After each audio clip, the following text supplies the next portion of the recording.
up here today at the Shuswap Community Teaching Garden. Gloriously cooler weather, and so we're really thankful and really praying for rain. So everybody, let's pray for rain. Let's hope it comes, because this garden everywhere needs it badly.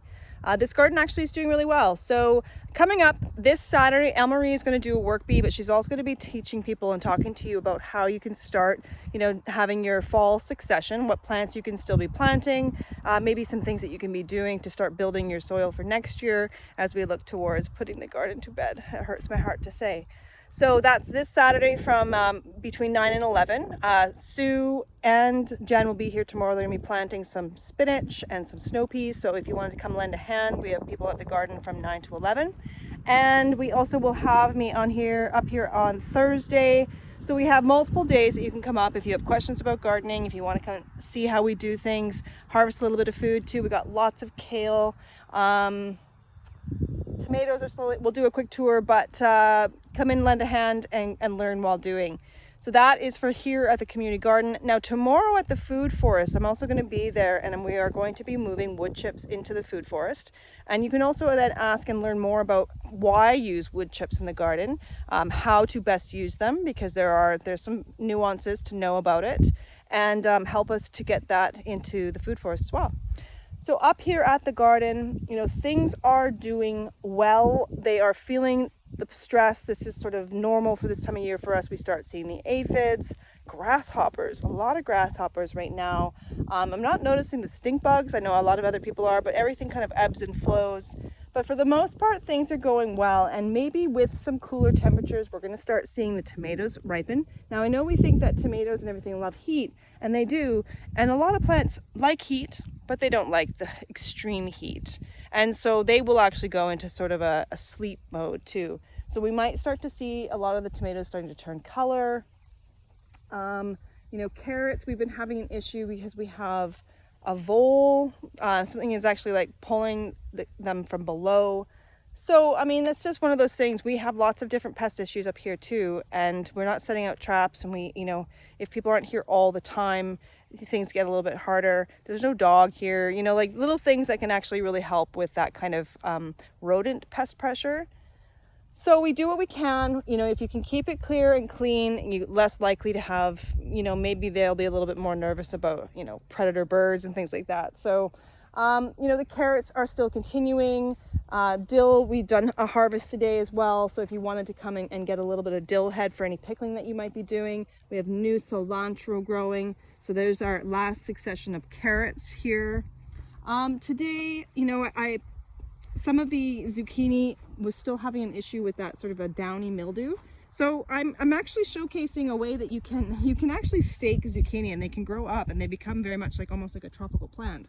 So you actually just sort of tie it to a stake, and it will become, I've done it before in my own garden, it becomes a pretty glorious looking plant, and then the zucchini just kind of comes off the side, and you can just keep pruning as you go up, and it grows up too. So it's a way to grow vertically.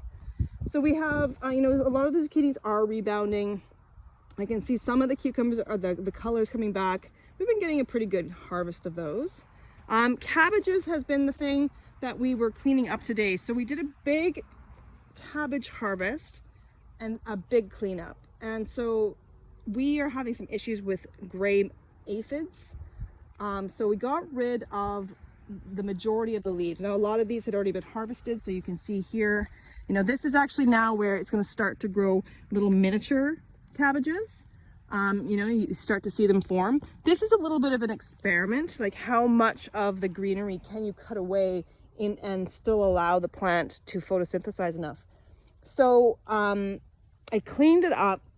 We put down some blood meal, put down a little bit of kelp. That's to help boost nitrogen, a little bit of potassium, and then covered with straw and sprayed those aphids. So everything's cleaned up, and now I'm going to be bringing some wood chips onto these paths, and we're going to see how these rebound. These ones here, I cleaned up a lot of the leaves, but also sprayed them, and we'll see how we can manage these. We've got some cantaloupe growing. I have no idea what to expect from this corn. We've got lots of beautiful winter squash growing. Elmarie's garden has got some really funky abundance going on. We'll let her do a tour of that maybe on Thursday. The pumpkins, again, I don't know if we'll expect much, but I do see one pumpkin formed over there. We're going to be planting some spinach in these beds. We are coming down to the end of our onions, a new succession of beets, and we also did a mesclun mix and beans. So we've been picking beans. Again, we've been having something, you know, nipping the plant off. It just bites the core and then just leaves it there. It's really odd.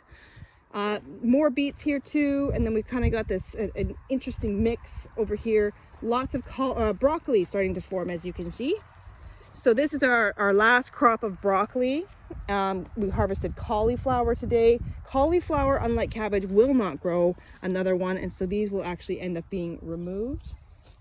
Celery, we've been harvesting celery and taking it up as well. And any of the empty beds at this point, any empty rows, we're going to be planting radish and lettuce. Peppers, we took a few peppers today, so these are meant to turn orange and then red. So yeah, there's a few tomatoes ripening. And kale. Kale's been doing well. We just, you know, we've gotten rid of the worst of the leaves at the base, got rid of those ones with aphids. And any of the ones that we harvest, we just check thoroughly, maybe give it a quick clean, and they're perfectly fine. The broccoli here has been continuing to give us nice broccoli to take. And we've got new lettuce. I did plant some kohlrabi, we'll see. And then we have some new radishes coming in there.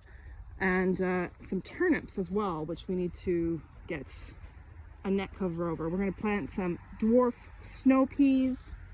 And in all of these sort of empty spaces here as well, I did do a little bit of pak choi. We'll see. We have a hard time with some of those sort of Asian greens because of pest pressure from the flea beetle.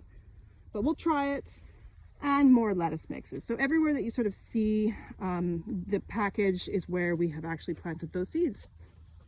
The garden's doing well. The biggest thing that we can do to help is continue to get in here, weed around crops that are growing, and to remove any sort of pest-ridden leaves, get rid of them. You know, take away any of the leaves that are no longer helping it. Getting some mulch down. Some of the crops we can certainly add some kelp around just to help boost its immune system, and making sure that all the babies are watered with the hand water. We have to be very careful of this water. Putting pressure by pulling on hoses actually puts a lot of, am I there? Yeah. Puts a lot of pressure on the connection from the actual tap to the splitter. And so I have actually put a stake here. I can't let this green hose pull on that. So that will stop that from being pulled. So if you have all the maximum tension on a hose, that's it. So don't pull it any harder, please. And so yeah, so we're just, you know, continuing to give it TLC, help it grow so that we can keep on having more food heading down to the second harvest and to share it with our volunteers. If you have any questions, email me, Melanie, projects@shuswapfood.ca, and look at those glorious gray clouds. When have you ever been so happy to see some rain clouds? Let's all hope, and we'll hope to see you soon, either here or at the Food Forest, the downtown farmers market, and upcoming at the fall fair.